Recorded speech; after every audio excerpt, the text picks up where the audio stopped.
Hey there, welcome to a brand new episode of Muzikxpress.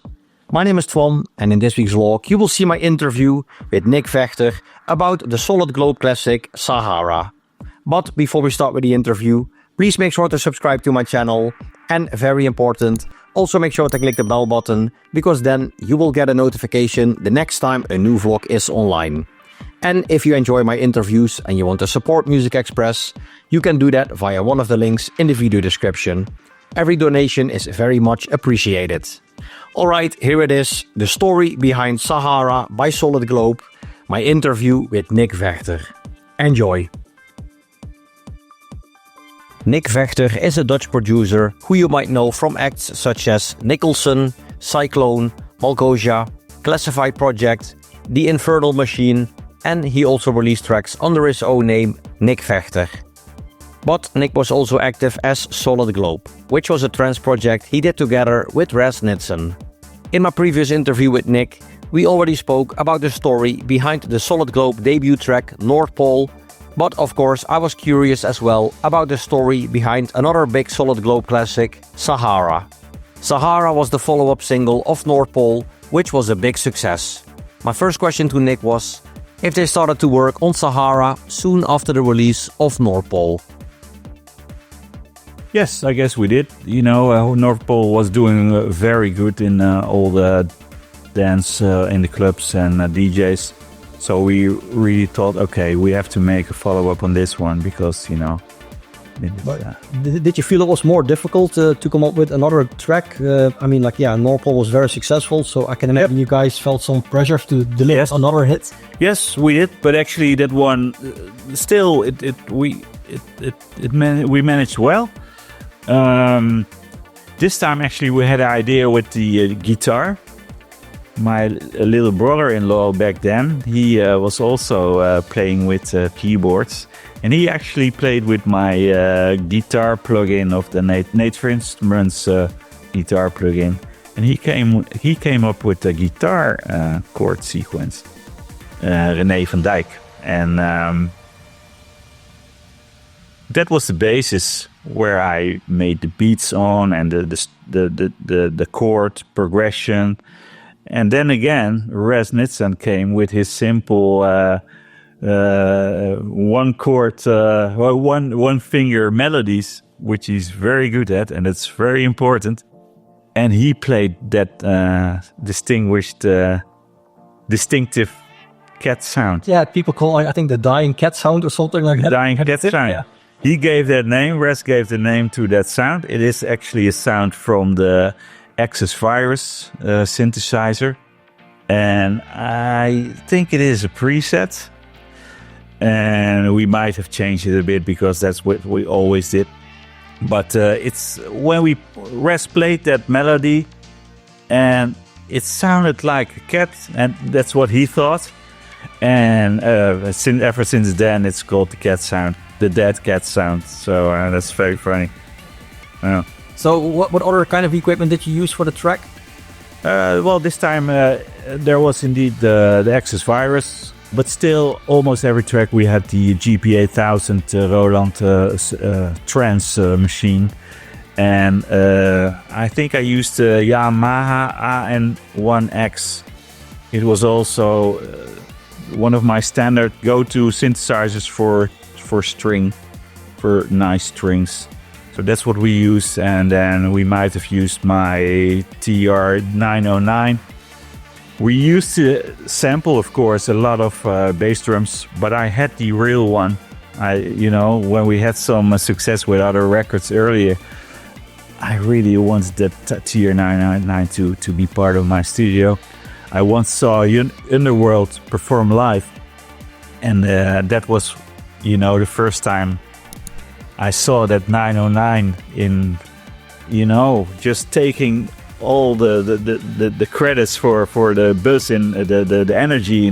They just press play on a thing and they put it through the echo, and then bam, and I thought, oh, the TR-909, I need to have it. So I bought it, but I actually never used it because you had the samples.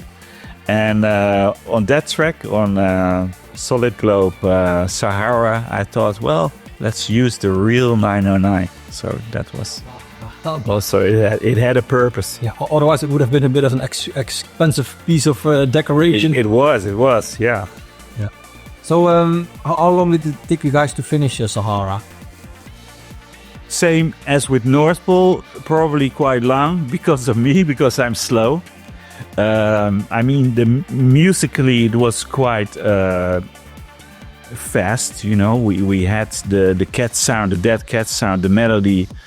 Raz is quite quick. He plays this and he said, "Well, this is it. This is it. It's ready." And I go, okay.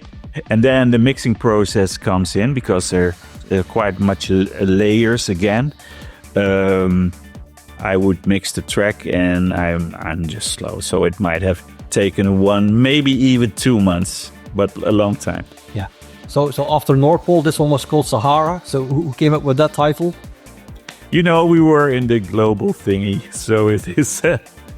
We were called Solid Globe, and there was the North Pole, and then we had the South Pole, and then we had the Sahara. So we were like that. Yeah. So around the time Sahara came out, I was going to events pretty often myself. So I met a lot of producers around 2003, 2004. But we never met until today. So that's very strange, because I know you indeed from, I don't know, you know, from social, or we might have had an interview via Transplant New, or maybe it was your colleague, but I know you and we never met. Yeah, but you didn't really go to parties a lot back then? Yes, I did. Yes, I did. But you know, it was never hiding. Yeah, I was hiding. Yeah. Just speaking of events, I do remember Ferry Corsten starting his set at Trance Energy 2004 with Sahara. Of course, Armin was a huge supporter of the track. Also Tiesto, Marcus Schultz and Above and Beyond did play the track often in their sets. So did you expect that Sahara would do so well, or was it still a bit of a surprise to you? It was still a surprise, because I actually, when we finished Sahara, I thought that North Pole was still the better track. It had a bigger climax also. So I thought, you know, Sahara is nice. It is a bit strange with that sound and with the guitars. But hey, you know, I was wrong. It was still, I don't know which one is the bigger hit in terms of sales. I really don't know. But it also got picked up really well. So you tell me. Yeah. So did you actually do DJing yourself? Because, I guess around that time, Solid Globe was becoming very popular. So even before with Classified Project, I actually got some, interest for clubs to play. But I was much too shy, and I'm quite an introvert. You can place me in a room with studio equipment and I'll make something for you. But to be on stage... getting all the attention is not really me. Okay. Sahara is 20 years old now. If you could pick whoever you wanted for a new remix of Sahara, who would you pick then and why? It would be one of the guys I grew up with, so Armin or Tiesto or Ferry, for that matter, because you know those guys.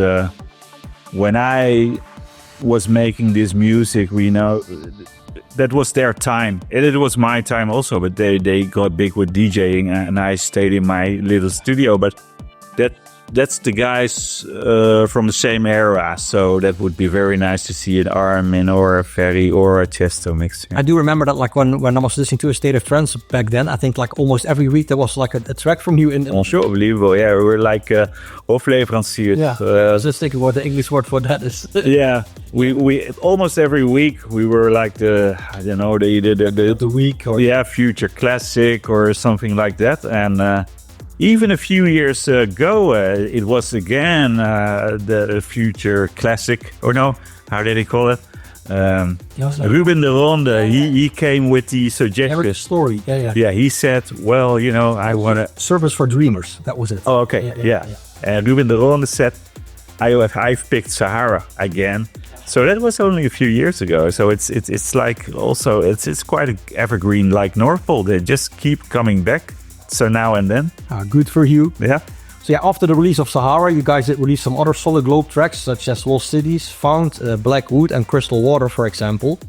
You also did some remixes as Solid Globe for people such as Armin. You did a remix for Ferry Corsten's System F project. Alien Villa, and more. So what is your own personal favorite Solid Globe track or remix?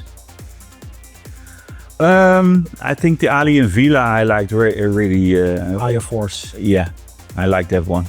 And I like also, we actually made a Solid Globe album, or the Best of Solid Globe compilation. And there's one track on it, it's called Found. And it's actually, it is not really a 4-on-the-4 trance track, but it has a kind of a breakbeat in it. Yeah. But it has the same synthesizer kind of melodies on it, but with the breakbeats. And I like that song very much. Was it the B-side of Lost Cities, I think? It might have been, yeah. So yeah, there hasn't been a new Solid Globe release for a long time now. So what did happen to the project? Well, it stopped. There were some problems I had in my life. Sometimes you have difficulties in life, which play a big role. And when we did North Pole and Sahara, after that, I got, I had to take some time off of music. I just lost my girlfriend. She died of cancer, and I was a bit fed up with making music, and also having the pressure of making new music. The funny thing is with music, when we started out, when I was 18, it's with everything you start out. It starts with a hobby and a passion, and it's not about money, you don't even think about it. It's just you want to make music. And when it gets more serious and you get contracts with record companies or publishers, there's also commitments. Pressure to perform, to make tracks for them. And I had it was a difficult time for me after Solid Globe. So, sometimes in life these things happen, and I decided to quit music. Yeah. So we're recording this interview mid-August. So I believe that you and Raz recently got to meet again. Yes, we did. Actually, just because of you, because of this interview, I had the idea to get in contact with him again. I mean, it has been like 10 years since I've met him last time, and it was nice. We met and we had a great lunch, and it was actually a very nice meeting. Yeah. So can we expect new Solid Globe material again? No, you never say never, man. So do you still have something on your bucket list, music-wise?